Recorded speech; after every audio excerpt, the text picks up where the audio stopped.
আপনারা ইয়াজুজ মাজুজের নাম শুনেছেন না? নূহ আলাইহিস সালামের 4 সন্তান ছিল, হাম, সাম, ইয়াফাস, কানাআন।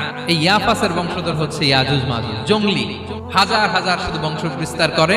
তারা এসে লোকালয়ে মানুষের উপর আক্রমণ করে, তাদের গবাদি পশু এগুলো ছিনিয়ে নেয়, ফলমূল খেয়ে ফেলে। তো জুলকারনাইন বাদশার কাছে যখন বিচার দেওয়া হলো, উনি বললেন ঠিক আছে, তোমাদের ট্যাক্স দেয়া লাগবে না, তোমরা শারীরিক পরিশ্রম করে আমাকে সাহায্য করো। তো উনি বর্তমানে হচ্ছে এক পাশে কৃষ্ণ সাগর, ব্ল্যাক সি, আরেকদিকে কাস্পিয়ান হ্রদ বা কাস্পিয়ান সাগর, এর মাঝখানে 1200 কিলোমিটার লম্বা মাউন্টেন রেঞ্জ, পাহাড়ি এরিয়া। এইখানে দুই পাহাড়ের মাঝখানে ফাঁকা জায়গায় তিনি বড় বড় লোহার পাত, এরপরে তামা, সীসা গালিয়ে বিশাল একটা ওয়াল তৈরি করলেন।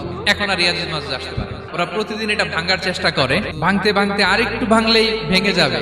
ওরা বলে আগামীকাল ভেঙে ফেলবো, ইনশাল্লাহ বলতে ভুলে যায়। কিয়ামতের আগ দিয়ে ওদের মধ্যে এই ইনশাআল্লাহর প্রেরণা আসবে। তাদের একজন বলে উঠবে, আগামীকাল ইনশাল্লাহ আমরা এটা ভেঙে খান খান করে দেবো, ঠিকই ভেঙে ফেলবে।